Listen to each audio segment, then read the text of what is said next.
Doncs comencem. Sí? Sí.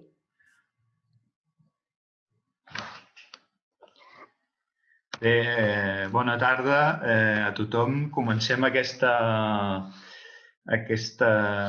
cicle o aquest grup de xerrades i d'activitats virtuals amb aquesta primera iniciativa. Haureu de disculpar les dificultats i la imperícia nostra perquè és de les primeres vegades que podem començar, fem una activitat d'aquest tipus.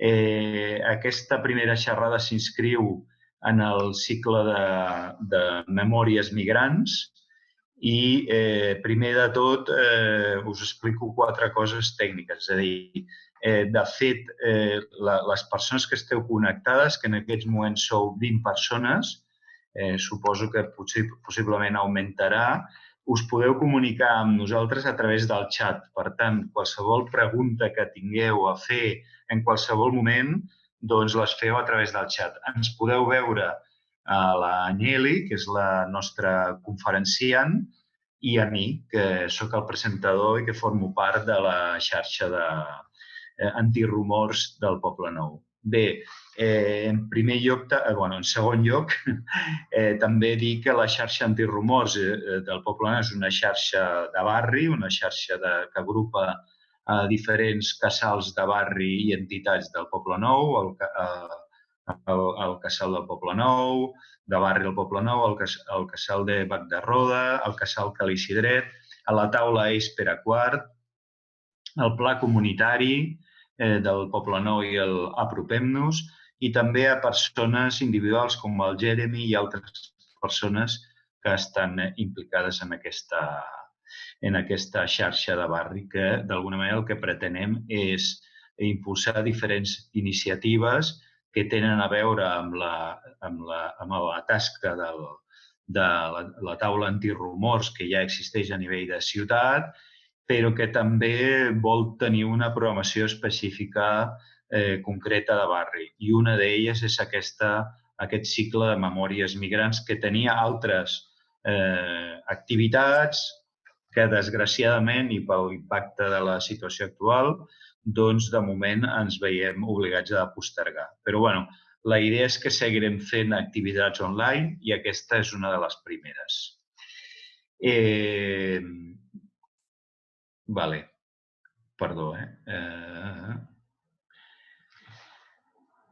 És una mica difícil perquè, en principi, la idea és, ja dic que la nostra imperícia al respecte ens dificulta doncs això, poder fer certes coses bé. Per tant, tindrem alguns problemes tècnics que anirem solucionant sobre la marxa. El cicle de memòries de migrants, evidentment, el que pretenen, i com el seu nom assenyala, és reflexionar sobre la contemporaneïtat de les memòries migrants i com aquestes s'interrelacionen amb les memòries industrials i amb les memòries vivencials del Poble Nou com a barri que es comença a forjar a la segona meitat del segle XIX i que avui dia és el que actualment és com a barri postindustrial. Aquestes memòries migrants el que pretenen és preguntar-nos i reflexionar sobre els nous imaginaris que nodreixen el teixit comunitari. I, per tant, recollir tots aquells relats que s'entrecreuen i es generen des d'aquest territori, com en molts altres territoris. La nostra intenció és que en aquest treball, en aquesta profusió i recull de memòries, puguem recollir aquests altres relats. Jo tenia preparat una presentació de la companya de l'Anyeli Marín, però estic veient que tinc un problema perquè la presentació que tenia preparada se m'ha anat, no sé sap on. Bé, tenia preparada una versió més llarga, la diré més curta. Anyeli Marín és la nostra convidada d'avui, és investigadora i docent, treballa en la intersecció de polítiques sobre el cos i la història de les ciències per mapejar lògiques racistes en les xarxes i en la intel·ligència artificial. Llavors, d'entrada, Anyeli ens farà una exposició d'uns 40 minuts. Ja he dit abans que es poden anar fent preguntes i escrivint aquestes preguntes en el xat. Nosaltres les anirem recollint. Possiblement ja veurem com va la cosa, però igual doncs, ja veurem com anirà, no? Per donar-li agilitat a tota l'exposició i a tota la seqüència de preguntes i debats. Mira, veus, ara m'acaba d'aparèixer el que tenia preparat, però ja he presentat a la companya Anyeli, per tant, doncs ja està. Llavors, doncs, ara en aquests moments són 25 persones participant en aquesta conferència, xerrada virtual, i sense per no fer-me més passat, doncs donem pas a la companya Anyeli i a la seva intervenció. Doncs benvingudes al cicle de Memòries Migrants i esperem que tot vagi bé i funcioni bé i puguem tenir un bon debat i una bona reflexió. Endavant, Anyeli. Muchísimas gracias, Luis María. Muchas gracias por la presentación corta. Se agradece también. Y muchas gracias a la gente que está presente, que en esta situación extremadamente atípica sigue teniendo ganas de participar y de cuestionar y de poner a echar a andar ideas y nuestras cabezas en comunidad, a pesar de lo raro que puede resultar seguir empujando trabajo comunitario en una situación de confinamiento, a través de una reunión virtual, a través de una plataforma en la que no todos nos estamos viendo. Yo también lamento mucho no poder, que no nos estemos mirando todas. Es muy difícil pues, conversar y plantear una exposición de este tipo sin mirarles. Y haré mi mayor esfuerzo por estar consciente de que ustedes están allí en una escucha activa, pero la decisión de cerrar las cámaras tenía que ver con el flujo de datos que representa obtener un montón de vídeos al mismo tiempo y que esto dificultara entonces la escucha, que es lo más importante. Así que intentemos pues hacer presencia a través de las palabras. Ustedes se pueden comunicar a través del chat y entonces allí podemos tener una vía, un canal de comunicación, de preguntas y respuestas que haga que esto más que una presentación, una conferencia, sea una conversación en la medida en que se puede. Memorias Migrantes es un proyecto en el que hemos estado trabajando hace mucho tiempo, desde hace un año o así. Crítica al Día es el colectivo de investigación dentro del cual trabajo, pero con más precisión, de una manera más enfocada, hemos estado trabajando en eso con el programa de Barcelona Intercultural a partir del año pasado, que comenzamos a trabajarlo con las entidades de la Xarxa Antirumors, y luego nos enfocamos en distintas agentes de barrio, agentes comunitarios que están replanteándose, repensando cómo inscribir la memoria migrante dentro de las memorias de los barrios de Barcelona. Y esto plantea varios problemas en los que profundizaré dentro de unos minutos. Al hacer esto hoy, y además es una semana difícil también para intervenir públicamente, porque nosotros venimos de unas semanas de confinamiento, las primeras 2 semanas fueron bastante eufóricas, ¿no? Este momento de mandarse libros, las largas listas de libros, películas que había que ver, y ya vamos por la 5ª semana, me parece, estamos en una semana donde hay cierta caída de emociones, hay hastío, hay incomodidad y entonces pues mm, eh, pareciera que no tiene mucho sentido ponerse a pensar en memoria y en historia en un momento como este. Y yo voy a tratar de convencerles de lo contrario. Justamente un momento, estas semanas de confinamiento en el que ya se está hablando de los modelos de desconfinamiento que pondremos en marcha, cuál va a ser la participación civil, individual y democrática en la autogestión del desconfinamiento, eh, ¿no? Los llamados desde distintos lugares a pensar, bueno, ¿cómo es el desconfinamiento? ¿Nos dicen que salgamos y salimos todos o nos pensamos cada uno un modelo más o menos arbóreo de con qué comunidad pequeña me desconfino y esa comunidad pequeña entonces entra en contacto con otra y hacemos un desconfinamiento medido y consciente, ¿no? Eh, pienso que pensar en este momento en memorias migrantes o en la inscripción de la experiencia migrante dentro de el relato que vendrá en esta era del COVID, del coronavirus, ¿no? Esto que llaman AC y DC, antes del COVID y después del COVID-19. Después del COVID-19 nosotros tendremos que repensar formas de trabajo comunitario y tendremos que repensar prioridades y tendremos que replantear temas y cuestiones dentro del trabajo comunitario donde los migrantes y las comunidades vulneradas por tener menos acceso a trabajo, salud, educación de calidad por una cuestión de papeles será un tema central dentro del trabajo comunitario, ¿no? Entonces yo creo que esta semana, así como es de hastío y de incomodidad, esta y la que viene, son también semanas de preparación de cómo lo vamos a hacer.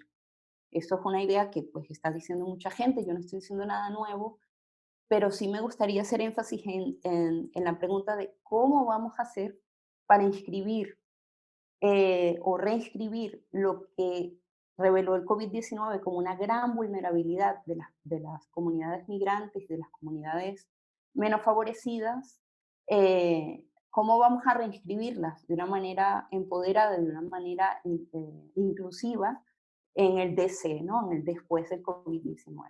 Si es que existe un DC, si es que existe un después, o es que vamos a vivir con este virus, convivir durante mucho, mucho tiempo.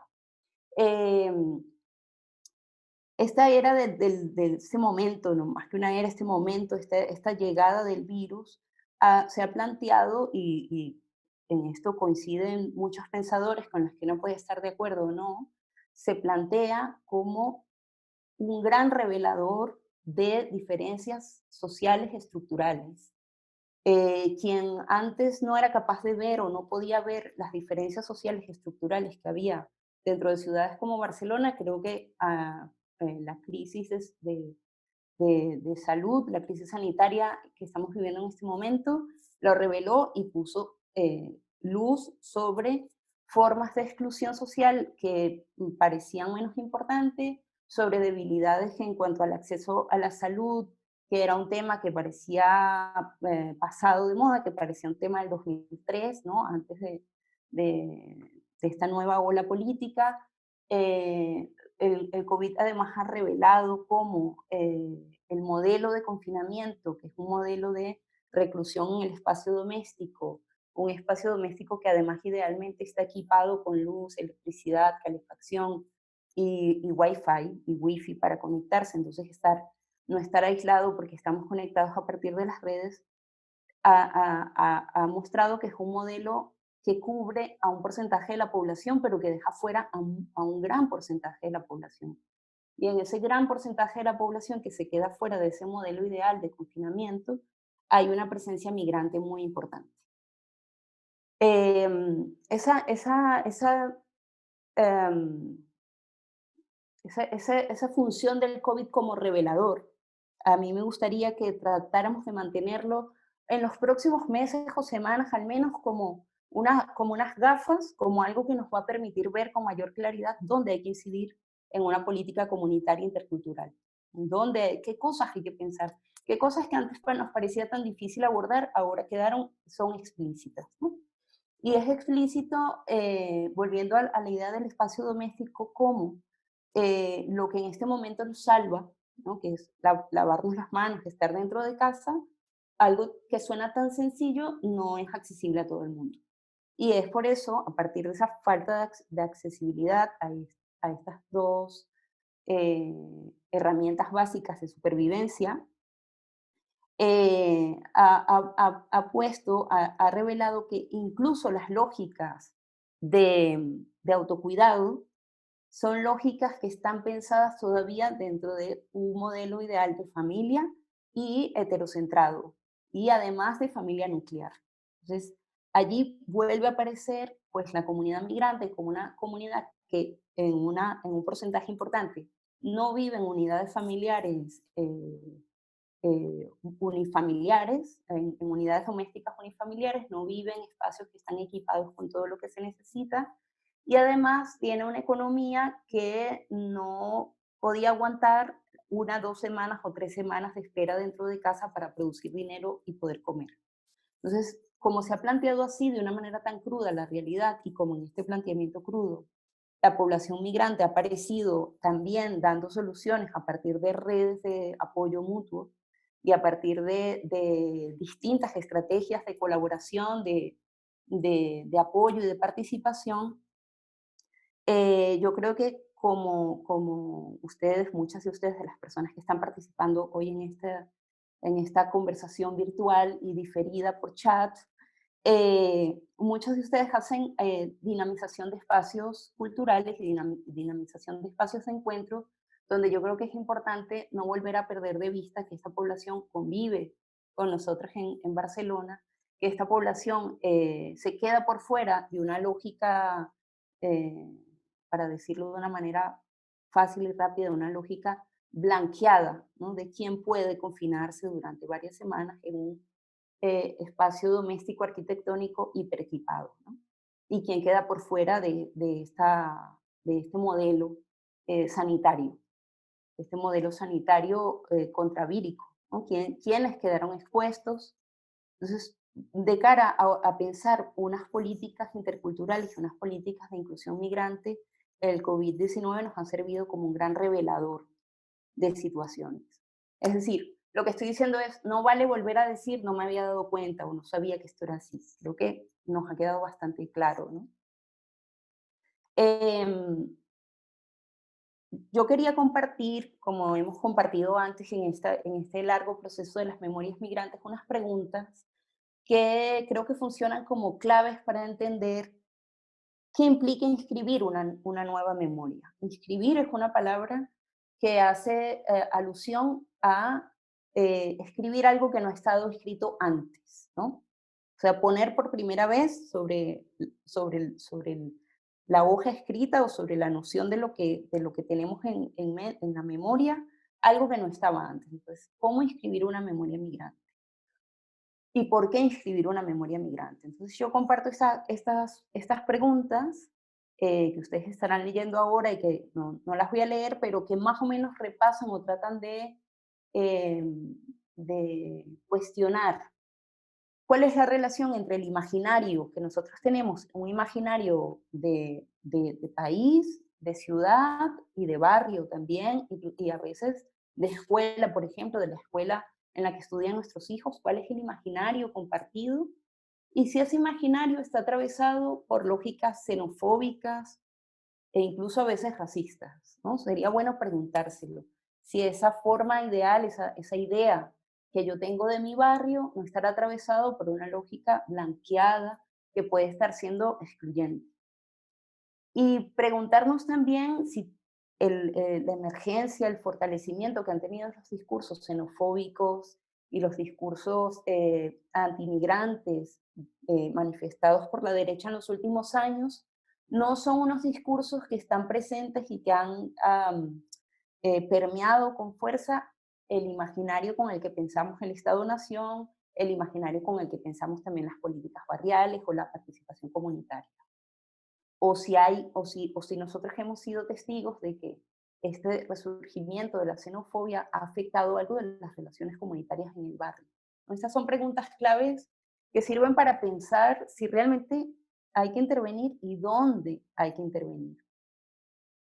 Entonces, para pensar esto, yo quisiera un poquito más adelante hacer un repaso por qué es historia y qué es memoria y por qué para hacer una política de participación comunitaria y una política de dinamización cultural en el nivel que sea, es importante pensar las políticas de la memoria y la participación de los migrantes en esa construcción de la política de memoria, ¿no?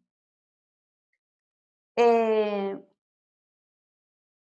este artículo, que es un artículo que salió hace muy poquito, la semana pasada, hace unas 2 semanas más o menos, es un artículo que está es muy sencillo de leer, pero plantea un problema clave. eh, bueno, plantea un problema explícito, que es el de la colonialidad de la imagen y cómo las víctimas del ébola recorrieron el mundo, y las víctimas del coronavirus han sido víctimas que apenas ayer hubo una foto que fue tremendamente escandalosa y polémica. No hemos visto una foto de un cadáver dentro del espacio europeo, por lo menos dentro del Estado español.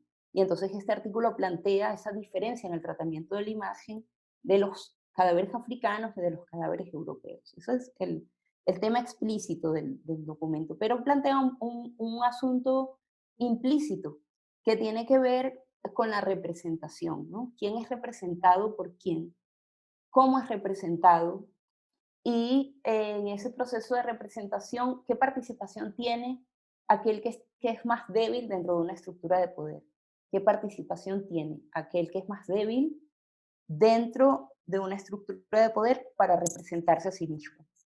O traduciendo esta pregunta al tema que nos convoca hoy, ¿qué participación tienen las comunidades migrantes vulneradas en la reinscripción de su historia dentro de la ciudad de Barcelona y dentro de los barrios específicos? Esa sería la pregunta, que también aquí la crisis vírica, la crisis viral nos ha servido como un importante revelador incluso de esto, de la representación y de quién puede representar, de quién aparece y cómo, ¿no?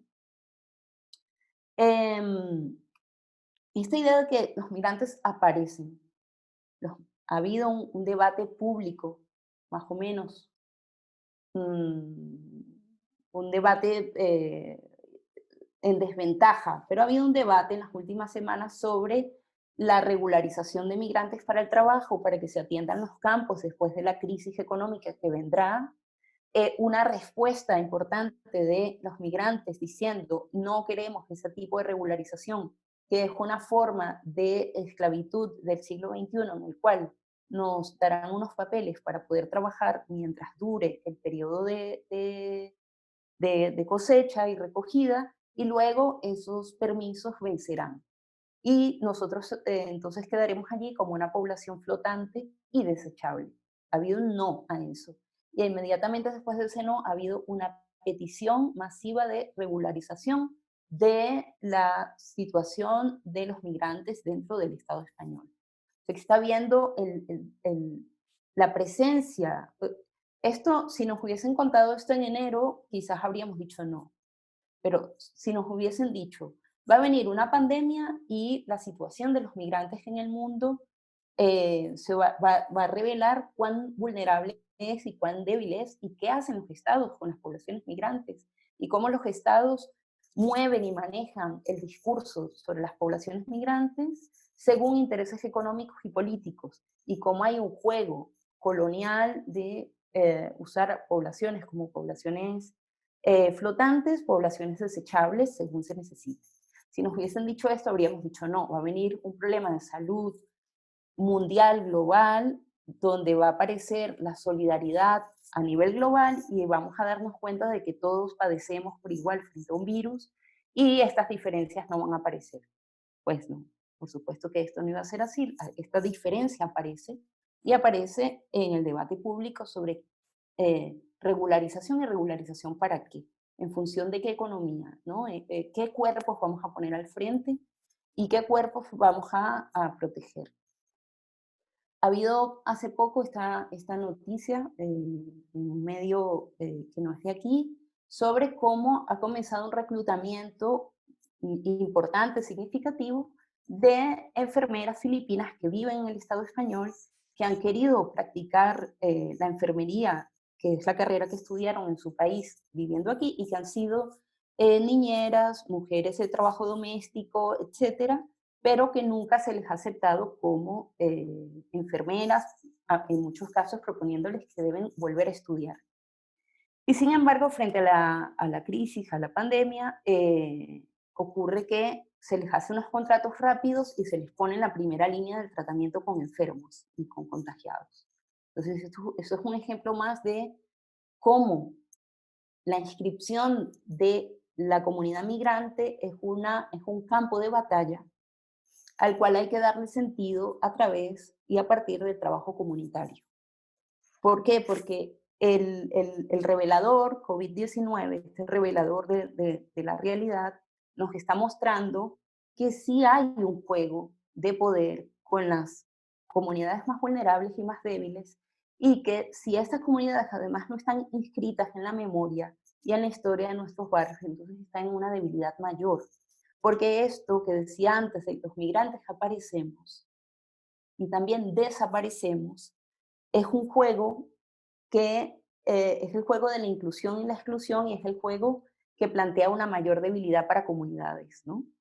La manera de derrotar ese aspecto de la vulnerabilidad es comenzar a hacer una inscripción cada vez más efectiva de quiénes somos los migrantes, qué hacemos, qué implica para un país y para una ciudad como Barcelona tener una masa crítica de gente de distintos lugares del mundo, formadas en distintas universidades del mundo, con unos recorridos históricos, intelectuales y vitales que hacen de Barcelona lo que es Barcelona, ¿no? Y de grandes ciudades lo que son, y a través de una política de la memoria que reconozca es una política de la memoria desde abajo, que presiona la política de memoria oficial, entonces este juego de aparecer y desaparecer podría tener una respuesta favorable, una respuesta de fortalecimiento de comunidades vulneradas. Esto es otro ejemplo importante de cómo las trabajadoras domésticas, en su mayoría, la foto es de Brasil, pero la noticia funciona para pensar la situación aquí también, como en su mayoría las mujeres que hacen trabajo doméstico están, son sobre todo mujeres migrantes, y cómo frente a una pandemia que plantea como una necesidad imperiosa el cuidado de los otros y el cuidado de los mayores, por ejemplo, estas mujeres están en una debilidad en cuanto a la relación de trabajo, en una debilidad total. Eh, el asunto de que los migrantes o la memoria migrante no aparezcan en las historias de la ciudad tiene que ver con todo el bagaje colonial y con estos usos políticos y económicos de la presencia migrante. Pero es un debate muy largo, y yo voy a tomar estas palabras de Sara Ahmed que describen muy bien la situación. Ella dice: cuando se habla de la política sobre los migrantes o cuando se les quiere representar, se les representa generalmente desde una idea nostálgica, una especie de melancolía, o como unos sujetos que hemos perdido, ¿no?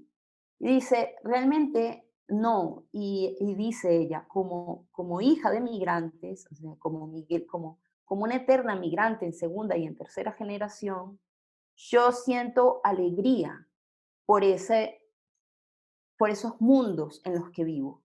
Y esa representación de mi vida y la vida de mi madre como una vida en pérdida, melancólica y nostálgica, es una trampa política para no vernos, ¿no? Para vaciarnos.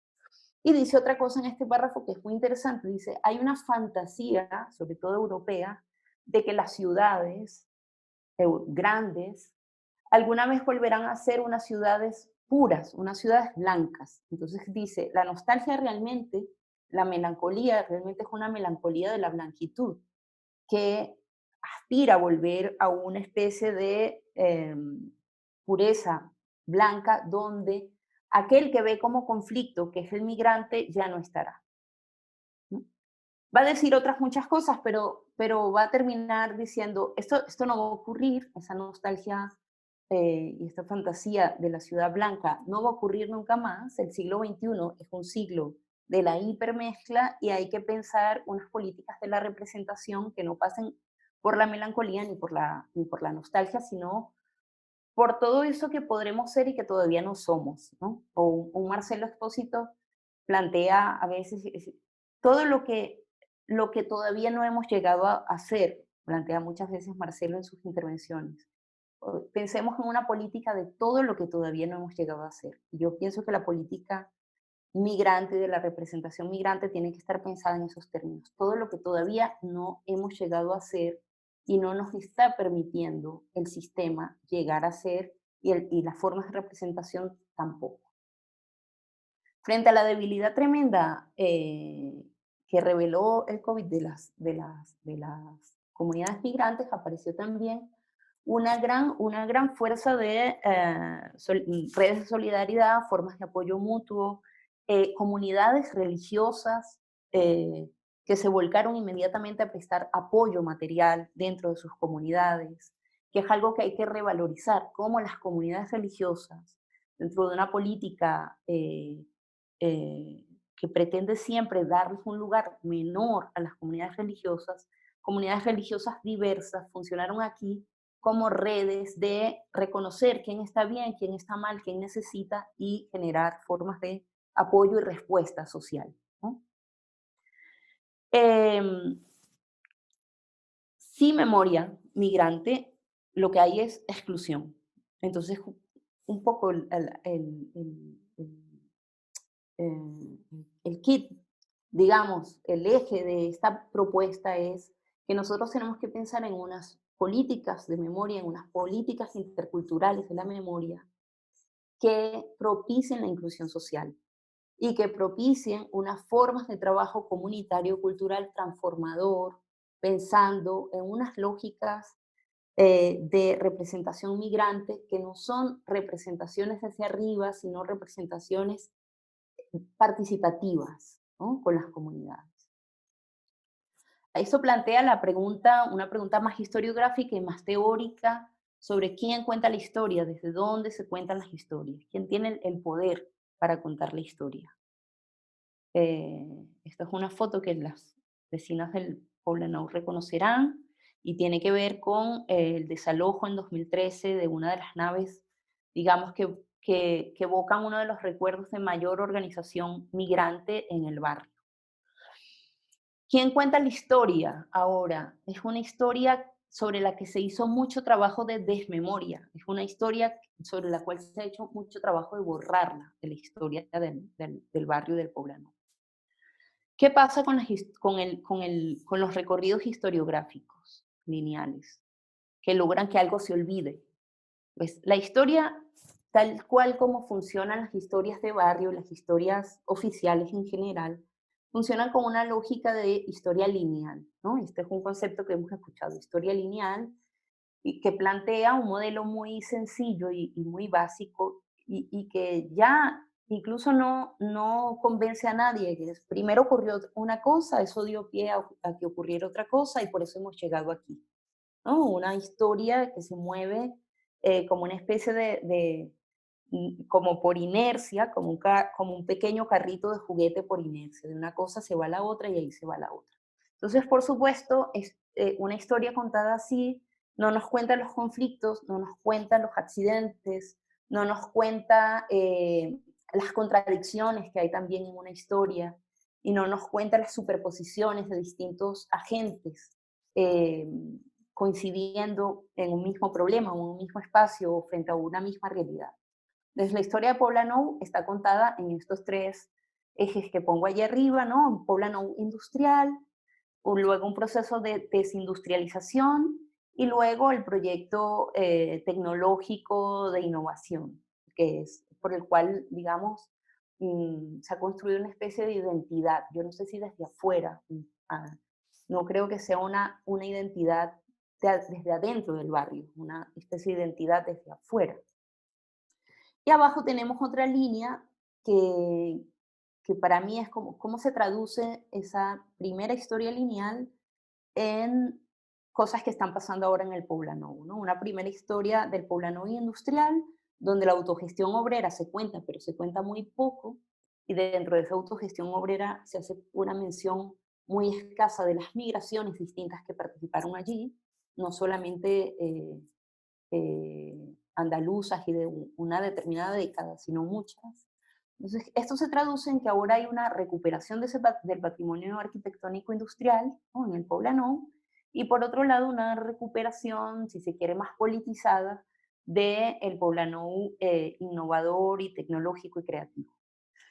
Y contado así, entonces Poblenou es un barrio, es un lugar donde los migrantes pues no existen, no hay una participación de una comunidad, si no es artista, creativa, tecnológica, innovadora, o la gente de muy grande, que mucha ya se ha ido del barrio, que participó en el proceso de construcción de la memoria obrera en los años 60, 70, ¿no? Esto es una historia lavada de la posibilidad de pensar qué es un barrio como Poblenou, donde han coincidido distintas experiencias migrantes sumamente potentes, donde ni en la historia contada desde una izquierda obrerista, ni la historia contada desde una izquierda tecnopolítica aparece lo migrante, ¿no?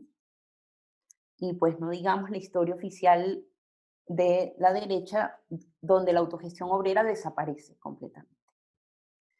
Hay modelos, un montón de modelos que se le oponen a la idea de la historia oficial lineal, que tienen que ver con un modelo más bien de un sistema dinámico de memoria, donde participan, donde se toman en cuenta muchos registros para poder contar una historia de un lugar. Eh, Precisamente es más que una historia, se trata en este caso de una memoria que entonces recoge las experiencias corporales, vitales, lingüísticas, religiosas, amorosas, festivas, de la precariedad, en relación con la vivienda, de la gentrificación, de la oposición a la turistificación, de, bueno, distintas experiencias que rompen entonces con esa idea eh, tan fácil de una historia en línea recta y nos plantean que la historia no puede ser así, mucho menos la historia de un barrio, que la historia de un barrio es todo contagio y contaminación. eh, si se puede hablar en tiempos de COVID de contagio y contaminación sin que nadie se asuste. Contagio y contaminación de ideas, contagio y contaminación lingüística, contagio y contaminación eh, afectiva, religiosa, de maneras de hacer, etcétera, ¿no? Entonces, un sistema dinámico de la memoria nos permitiría a nosotros una politización en un sentido comunitario de qué contamos sobre el lugar en el que estamos, qué contamos y quién cuenta, ¿no? ¿Quién cuenta la historia? ¿Quién puede ser representado? ¿Y quién puede ser llamado a decir cómo es Poblenou? ¿Cómo es el barrio? ¿No? ¿Qué cosas jerarquizamos aquí y qué cosas no? Después, en el DC, después del COVID-19, ¿cómo vamos a contar la historia de la migración en Barcelona? ¿La vamos a seguir contando como la contábamos antes o vamos a tener en cuenta que hay un sistema dinámico que está siempre poniendo en cuestión la historia lineal y que implica, y esto es importante, inclusión social, inclusión en todos los grados de participación de la vida pública y cultural? Em, si hasta aquí hay algún tipo de comentario, pregunta o algo, a mí me gustaría, no sé, hacer una devolución. Si no sigo unos minutitos más y luego hacemos un intercambio de preguntas-respuestas. A ver si se puede. De momento no hay preguntas, Agneli, pero bueno, Mm, en fin, vale. a ver si aparece alguna. Yo animo a la gente a que escriba sus preguntas o sus Mm, comentarios o reflexiones. mm. Sí. Bueno, nos metimos en una cosa así muy historiográfica. Yo quise pasar muy rapidito por este asunto de la memoria, de la historia lineal versus la memoria del sistema dinámico, porque, y lo traigo así como en dibujitos, para transmitirlo de una manera muy sencilla, tomando en cuenta la situación atípica. Esto por lo general hacemos un taller con esto y tratamos de construir un poco un sistema dinámico de la memoria entre quienes participamos. Pero me interesa puntualizarlo porque no es una cosa menor que nosotros sigamos pensando en memorias de barrio en los términos eh, marxistas u oficiales, que son siempre a partir de grandes hitos. Fíjense que en el caso del Poblenou industrial, esa historia la conocemos, esa historia cuenta, esa historia existe, porque la izquierda hizo un trabajo muy importante en su momento con los historiadores socialistas que proponían ese concepto que se llama historia desde abajo. Era, bueno, está bien, el país se está transformando y hay unos capitales que han creado unas fábricas, pero ¿quién produce? Bueno, produce el obrero, la obrera, y a ese sujeto, es un sujeto político, hay que reconocerle un lugar en la historia. Entonces se habla, por lo tanto, de la historia obrera de una ciudad industrializada como lo fue Barcelona en su momento. Luego, cuando ya se comienza a contar la historia de la desindustrialización, desaparecen las personas, desaparecen los sujetos, ¿no? Se despolitiza y hay una deflación de ese intento de incorporar a los sujetos que le dan vida a una realidad dentro de la historia. Luego cambia completamente la configuración económica y la configuración también de quienes están en los estratos bajos dentro de los barrios. Aparece cada vez más la presencia de los sujetos migrantes de distintas procedencias en un lugar como Barcelona, pero no ha habido una política fuerte eh, eh, mantenida en el tiempo para recoger esa memoria y para recoger cómo se ha transformado cada barrio a partir de las distintas capas e intervenciones migrantes. Si nosotros hiciéramos ese trabajo, estas historias en términos lineales, de 1, 2, 3, y hemos llegado hasta aquí, no podrían contarse más. O sea, ya no habría manera de que eso fuese una historia que convenza a nadie. Nosotros tenemos que, pensando en la politización de la memoria, tenemos que intentar ah, eh, trabajar bajo unos modelos más dinámicos y más, digamos, no jerárquicos de la historia. Y lo que los teóricos no lineales de historias llaman modelo multilineal. No porque les interese que haya no es tanto los distintos líneas de cosas que pasan, sino los distintos registros es lo que importa. Una podría contar una historia de las redes de apoyo mutuo migrante, por ejemplo. Una podría contar una historia de la transformación de las fiestas con la presencia migrante. Una podría contar la historia de las escuelas a partir de la llegada de los migrantes y si la comunidad de gente de acá ha permitido que la llegada de esos migrantes a la escuela sea una llegada de bienvenida o sea una llegada entre comillas, bienvenida, ¿no?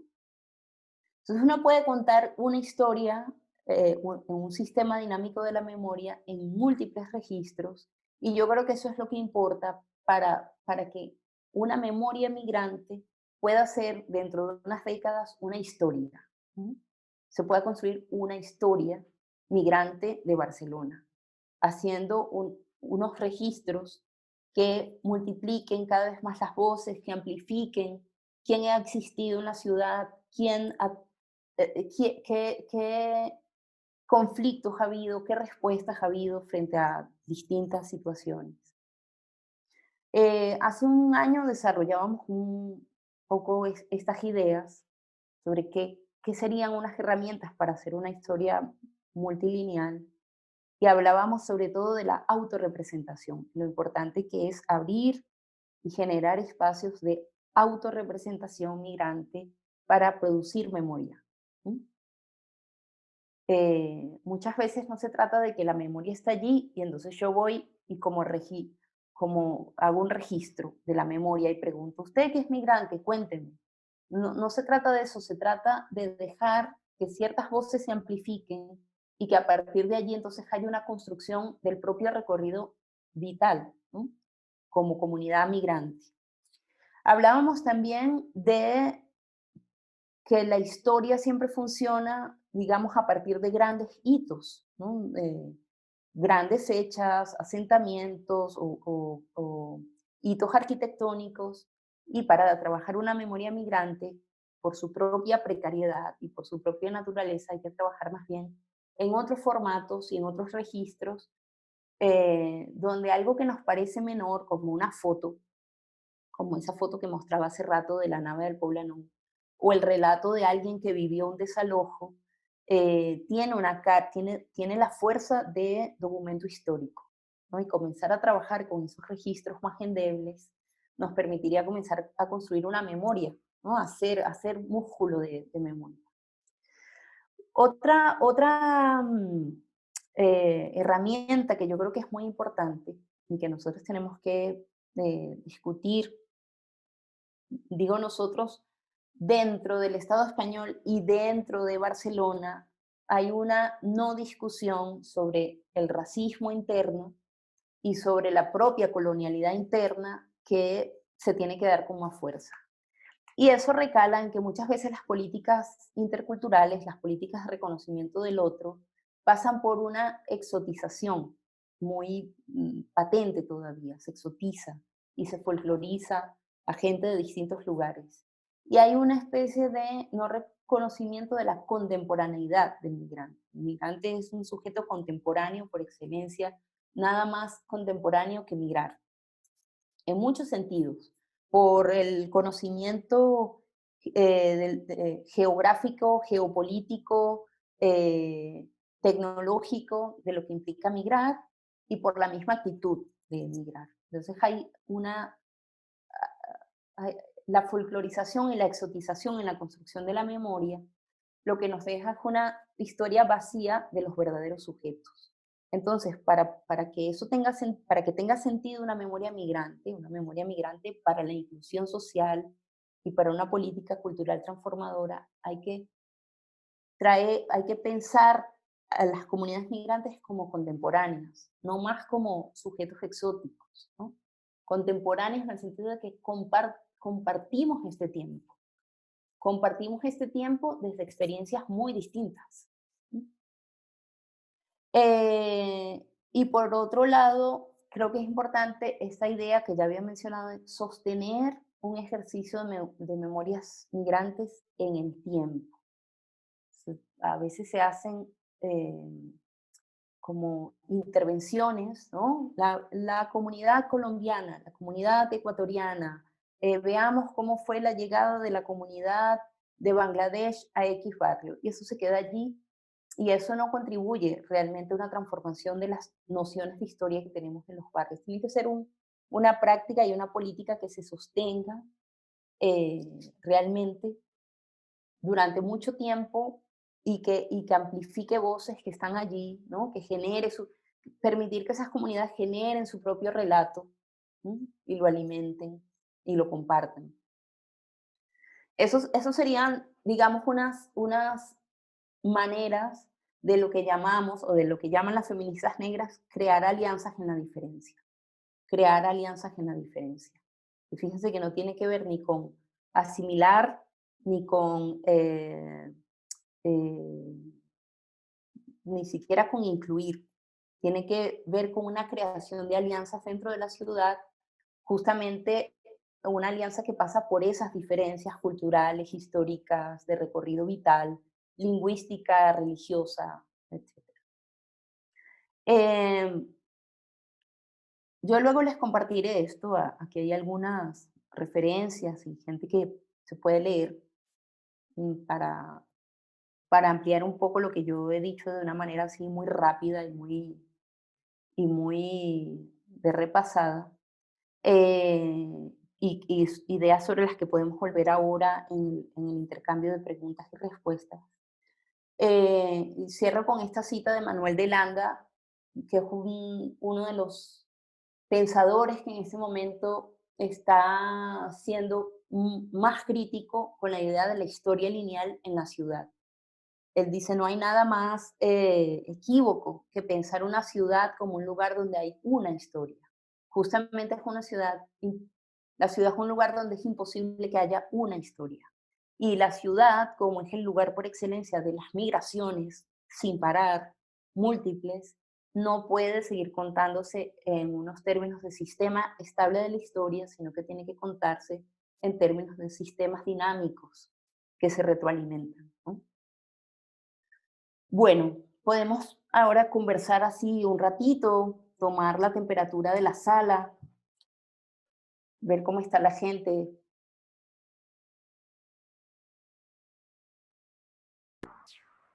Vale, muy bien. Muchas gracias, Agneli.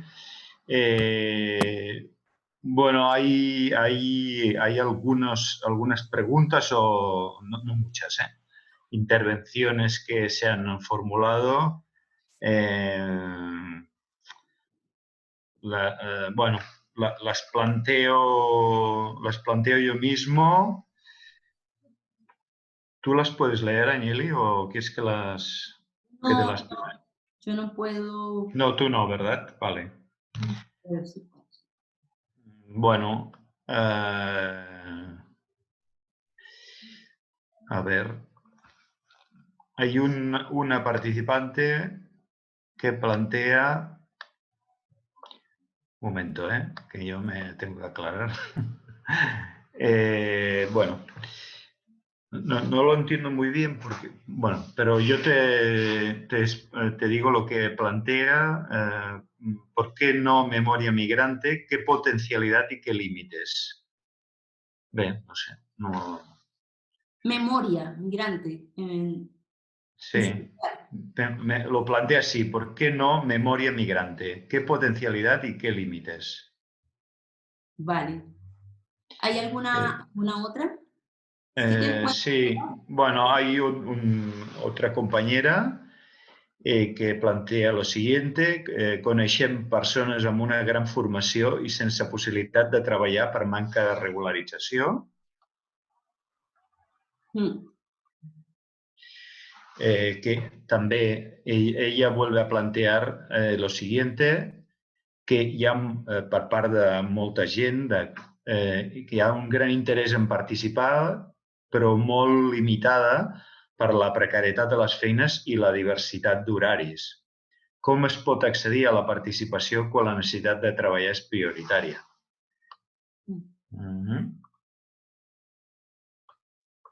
Bueno, de momento hay estas dos... a ver, espera, perdona. Estoy viendo ahora las preguntas y el chat. ¿Ahora lo estás viendo? ¿Sí? ¿Lo puedes ver? Puedo verlo. Yo me imagino que la pregunta que hace esta persona sobre por qué no memoria migrante como una, hace énfasis en lo del plural y el singular, pensando, supongo yo que esta persona está pensando en si hacemos una memoria migrante, entonces allí hay una fuerza política. Supongo. Así que voy a responder a partir de allí. Yo creo que las memorias son siempre muchas y que justamente la idea de oponer memoria a historia es porque la historia de la ciudad o de la nación ha sido una estrategia de homogenización. Homogenizamos. Entonces, la historia del Estado español es una, por supuesto, la historia es un campo de batalla, la historia de Cataluña es una y es un campo de batalla también, y la memoria, que también es un campo de batalla, no puede pretender homogenizar, porque no somos el Estado-nación. No se trata de crear un relato del poder, sino de un relato del empoderamiento, que es diferente. Entonces, si nosotros pensamos en la creación de una historia migrante que homogenice, quizás va en contra un poco del planteamiento que trato de hacer hoy acá, que es pensar, el mismo Manuel de Landa lo diría, una ecología de memorias insumisas, ¿no? Una ecología de memorias insumisas que se nutren entre sí. O sea, que la historia o las memorias de los migrantes venezolanos no sea la misma, no puede ser contada en los mismos términos, que la memoria de los migrantes de Bangladesh está bien, pero hacemos una ecología aquí en la convivencia, ¿no? Y se trata más de eso que de un gran relato, ¿no? No se trata de construir un gran relato que se le oponga al otro gran relato. Se trata de destruir el gran relato de la historia con pequeñas experiencias. Había unas preguntas sobre la participación y el trabajo que como pregunta es muy complicado de contestar para mí. No soy yo quien puede contestar, sobre todo porque seguramente comparto la precariedad con la persona que hace la pregunta. Pero sí que hay que tener en cuenta que justamente la inexistencia en la representación, cualquier tipo de representación, también la representación de la memoria, nutre a esa precariedad estructural. Y que la participación, esa negación de la participación, porque estamos siempre atendiendo cosas estructurales de la vida, forma parte, ¿no?, del mismo problema. O sea, yo entiendo perfectamente cuando dices cómo participar si estamos en ese lugar de precariedad. Pues justamente ese es un lugar de participación y de enunciación brutal. Hay que decirlo. O sea, ya decirlo abre la posibilidad de pensar unas políticas de participación cultural que tomen en cuenta que la precariedad es un límite brutal para tener voz y para poder modificar las historias y los relatos colectivos, ¿no?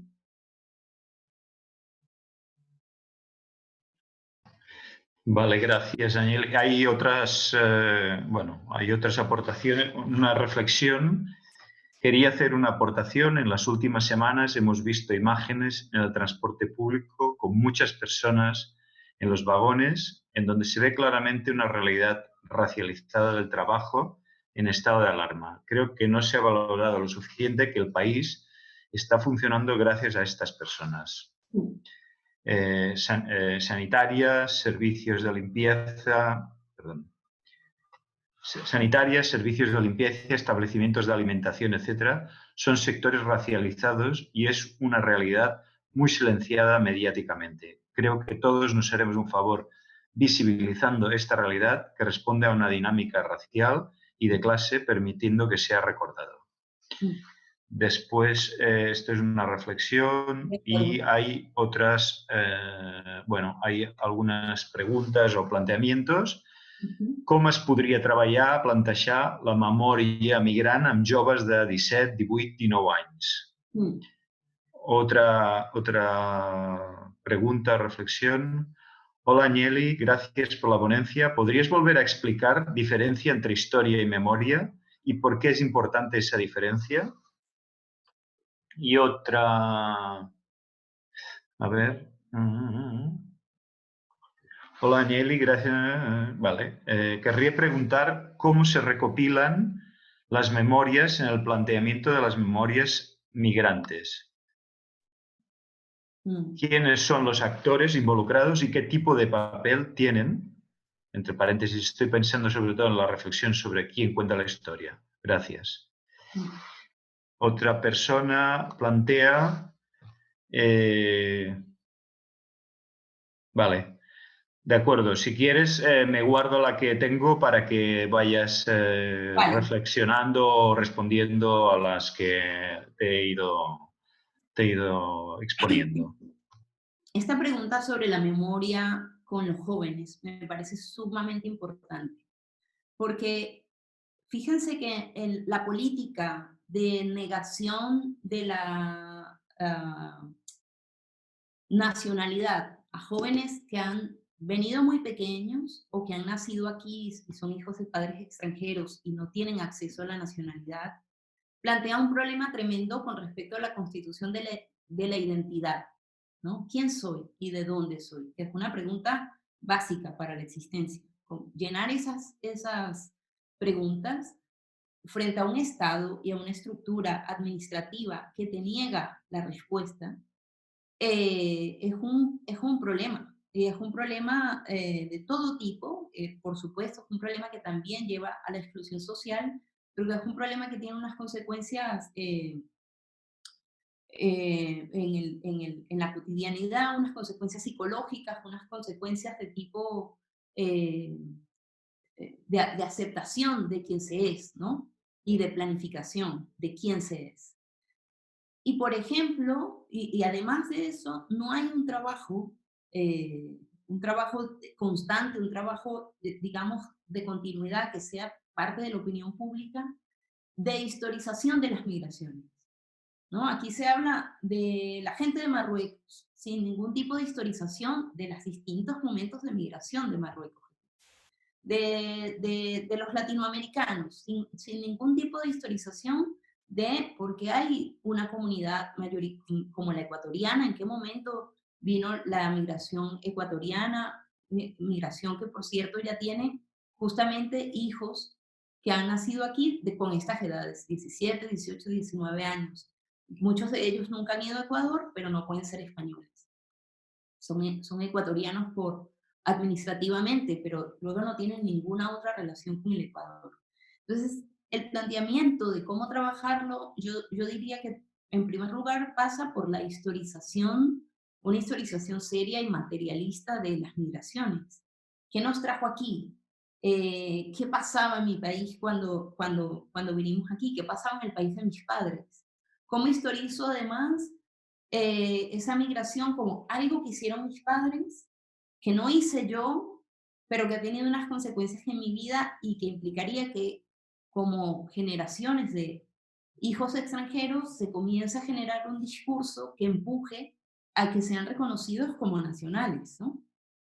Eh, Además de la historización y del reconocimiento materialista de las migraciones, tiene que haber una historización de esa negación de la identidad española a los jóvenes hijos de migrantes. Tienen que conocerse, yo creo que ese es un buen trabajo de memoria, ¿no? Ese quién soy para gente que no es del país de sus padres, pero tampoco es del país de donde nació, ¿no?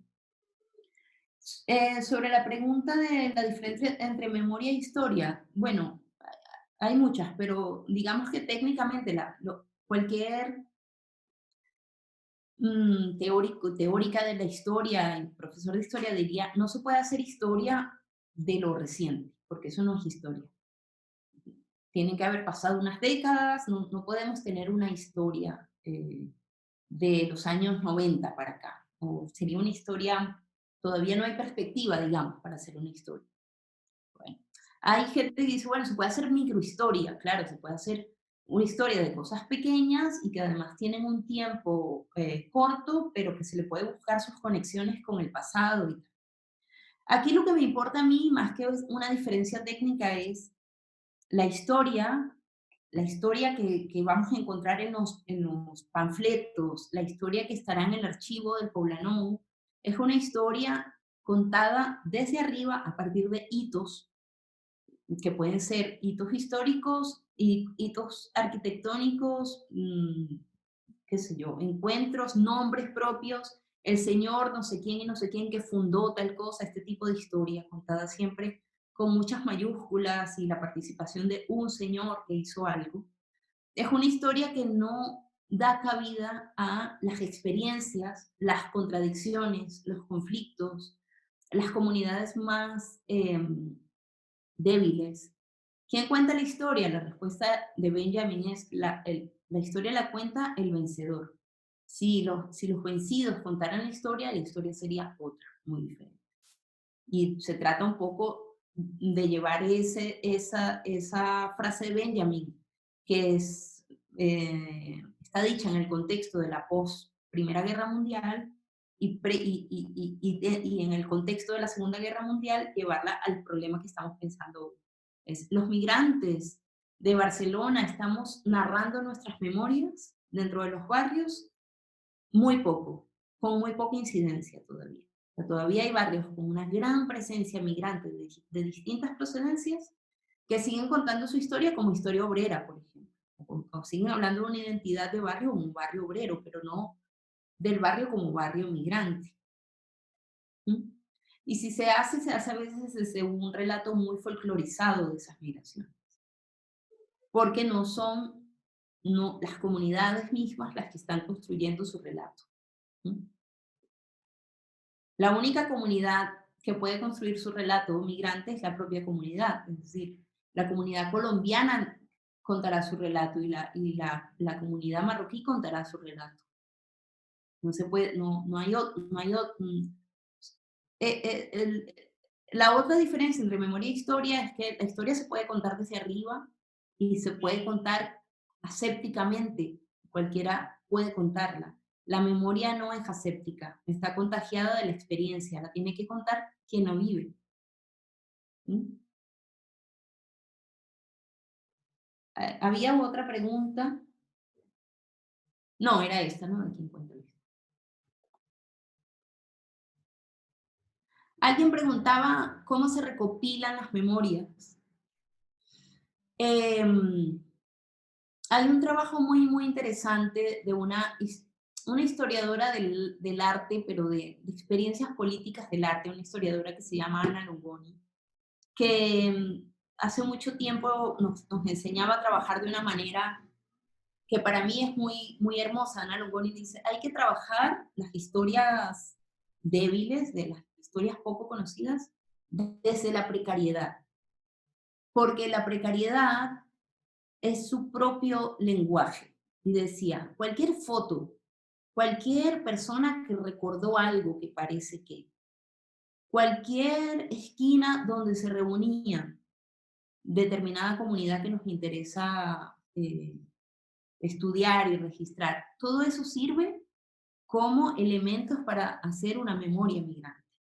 Determinada palabra, ¿no? Esta comunidad usaba esta palabra, usaban ellos, no sabemos por qué, y así, entonces comenzamos a usarla todos, y ahora todos en el barrio decimos esto, pero eso lo trajeron, qué sé yo, los bolivianos, ¿no?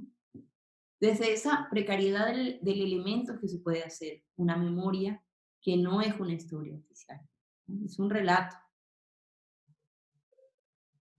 Mm. Muchas gracias. Están haciendo comentarios súper interesantes. Te planteo otra pregunta. ¿Cómo participar de la memoria de la ciudad, entendiendo su relación también con la figura del ciudadano, cuando estás excluida por definición de ese espacio? Ya. La persona migrante está definida por su tránsito, su no lugar. ¿Qué peligros y potencialidades ves en eso? ¿Sería para eso necesario abandonar las definiciones que en la actualidad operan sobre estas cuestiones o es mejor disputar esas mismas y desde ahí transformarlas? Sí, por supuesto se trata de una disputa, porque en algún momento decías, estamos en tránsito. No, no estamos en tránsito. Justamente, en la narrativa dominante, incluso en los medios, sobre los migrantes, es una narrativa que pretende borrar nuestro lugar aquí. No estamos en tránsito, estamos aquí. ¿Por qué la narrativa sobre los hijos de migrantes, hijos de hijos de migrantes? Porque esa es una narrativa que quiere apuntar a que esa gente algún día se irá. No está diciendo estos nuevos y nuevas catalanas, por dar un nombre, ese era un nombre en la antigüedad que se daba, ¿no? Estos nuevos de la tierra. No, está diciendo estos que están en tránsito. Y lo que está haciendo ese relato es disputar el lugar y la presencia. Es poner en duda la permanencia de las comunidades migrantes. Entonces, la participación, ¿cómo participar? Participando, justamente participando ahí. O sea, tú crees que yo no estoy aquí, pero estoy. Y estoy mucho. Y en el momento en que se ha generado una crisis vírica sanitaria, esa crisis sanitaria ha revelado el papel que se nos quiere asignar y el papel frente al cual nos rebelamos. Entonces, sí, se trata de una disputa tremenda y se trata de una disputa en múltiples registros y en el registro cultural y de memoria y de relato barrial también hay que dar esa batalla.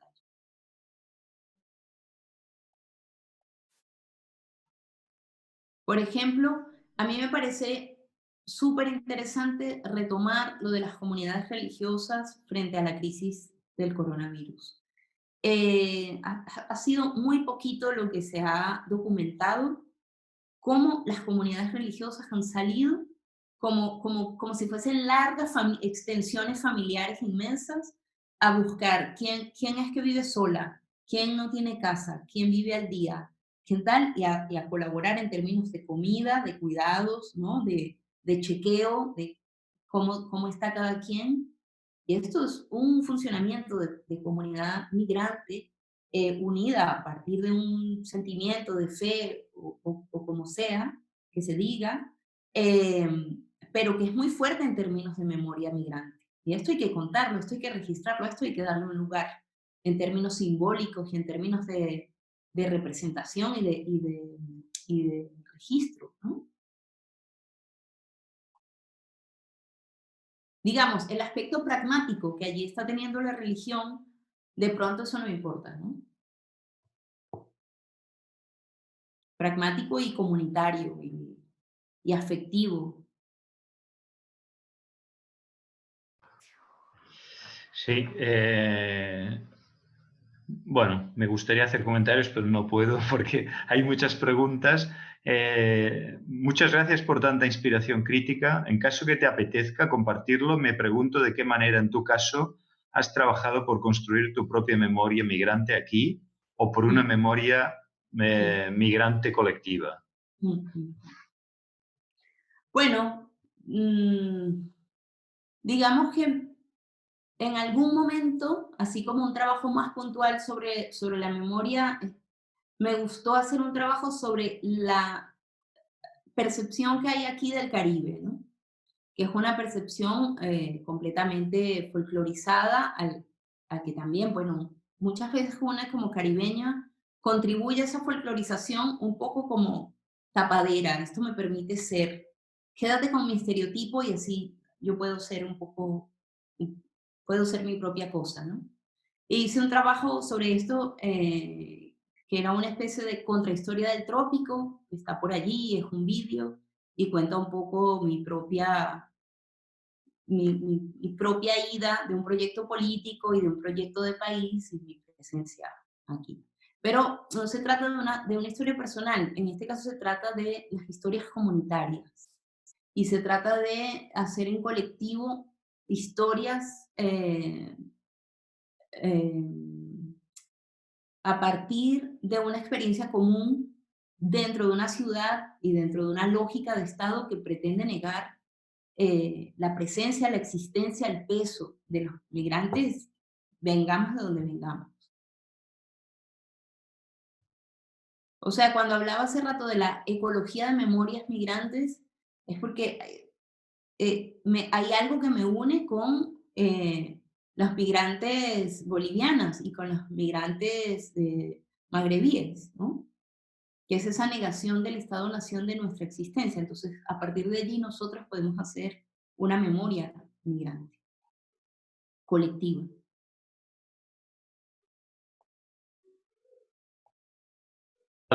Mira, más preguntas. A ver, un momento. Me parece interesante retomar el tema de los jóvenes, jóvenes que han nacido aquí o bien han hecho un proceso migratorio. Creo que Sí. hoy tienen una voz que se hace escuchar, son sujetos políticos y creo que es fundamental que se tengan en cuenta en los procesos de trabajo de las memorias barriales. La experiencia que se quiere iniciar en el Poble Nou, en el marco de las memorias migrantes, sería muy interesante tener en cuenta a los jóvenes que tienen mucho que decir. Sí. Sí, sí. Vale. Otra pregunta. ¿Podríamos decir que cuando los problemas afectan también a las autóctonas, como lo puede ser la gentrificación en los barrios, se silencian o se invisibilizan las experiencias o situaciones que viven las personas migrantes en dicha problemática? ¿Será que esto ocurre en Poblenou? Habría que ver justamente cómo la historia del poblano gentrificado, que se cuenta, ¿no? Ha tomado en cuenta o ha pasado de largo por la historia del poblano gentrificando en primer lugar, a los migrantes, ¿no? O cómo se silenció el poblano y cómo esa historia es la historia de la gentrificación.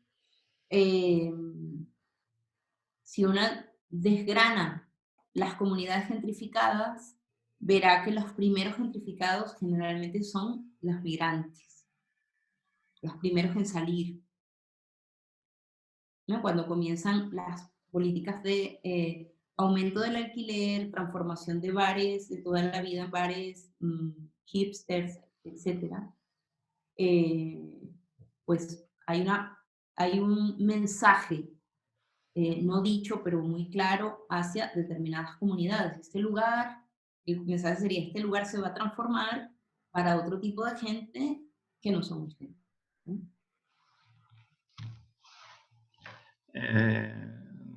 Vale, totalmente de acuerdo con el planteamiento sobre la disputa de la historia. No estamos en tránsito, estamos aquí. Pareciera ser que la idea o el mito del retorno no deja de desaparecer. Ya. Bueno, es un comentario. Ujú. ¿Está visible público el vídeo de la contradictoria del trópico que hiciste para desmontar los estereotipos sobre el Caribe? ¿Se puede ver en algún lugar de Está por la ahí, contrahistoria? está por ahí. Creo que están colgados en algo de la virreina, sí. No sé dónde está. Vale. Después, no sé, podemos ver en privado y te lo puedo pasar, así. O está en la página web, posiblemente. Hay una página web del colectivo que la anoto aquí en el chat, Critical Díaz, y puede estar ahí el video.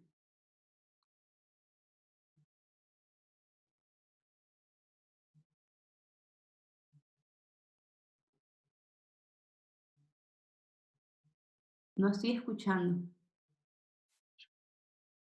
Perdón. Ah, Recomiendo, no, decía que vamos a ir cerrando ya, son las 7:00 y pico, pero bueno, aquí tengo algunas intervenciones más, son las 7:20. Recomiendo a todas chequear el proyecto de Historia Pequeña o Historia desde Abajo en la ciudad de Sao Paulo, en Brasil, llamado Museo de la Persona. ujú. Lindo Vale. proyecto. Muy buen proyecto. En portugués, Museu da Pessoa, en portugués, Museo da Pessoa. Mm. Vale, bueno, yo creo que, Nelly, no sé a ti qué te parece, pero podemos ir ya cerrando. No sé si quieres hacer una última reflexión, recomendación o propuesta y ya vamos a cerrar. Bueno, a mí me entusiasma este momento de comenzar a pensar el desconfinamiento como un momento de preparación, como decía al principio, un momento de preparación de cómo lo vamos a hacer y un momento de preparación de cómo la voz migrante va a reinscribir distintas memorias en la ciudad, distintas maneras de hacer también en la ciudad. Y a mí me gustaría mucho, sé que mucha de la gente que está escuchando y que está participando dinamiza espacios culturales, espacios de encuentro en el barrio del Poblano y en otros lugares. Y me gustaría mucho invitarles a que vean, o sea, no pierdan la imagen que ha revelado la crisis del virus. la que ha revelado en términos estructurales de diferencia y de desigualdad con respecto a los migrantes, porque eso va a ser una guía excelente para nuevas programaciones culturales en la ciudad. Entonces, si algo tiene que cambiar en esa dirección. ¿A quién se le ha dado voz? ¿A quién se le está escuchando? ¿Quién está teniendo presencia? Y bueno, espero que nos veamos pronto, que la próxima vez que hablemos de estas cosas sea en persona, que nos podamos volver a abrazar y todo eso. Por lo menos a mirar. Muchas gracias. Vale, muchas gracias, Danieli. Bueno, a ver un momento, que estoy aquí antes de cerrar. Sí. ¿Hay algo Bueno, que parece que podremos hacer más adelante un taller presencial contigo. Y bueno, la idea, claro, es poder desarrollar todo el planteamiento del programa que teníamos pensado de Memorias Migrantes. Eh, entonces, bueno, en fin, yo creo que, bueno, creo que bueno, ha salido muy bien, a pesar de del inconveniente de lo indirecto, de esta virtualidad. Y yo creo que alguna cosa se nos irá ocurriendo para darle continuidad mientras no nos podemos encontrar físicamente. Algunas actividades se nos ocurrirán. Te queremos agradecer muchísimo tu participación. Yo creo que eh, por lo que he ido recogiendo, hay muchísima gente que ha expresado su satisfacción por tu exposición y por cómo ha ido la sesión. Por tanto, bueno, pues nada, aquí damos por finalizado la actividad y ya está. Y muchas gracias y un saludo muy cordial a todo el mundo. Abrazos.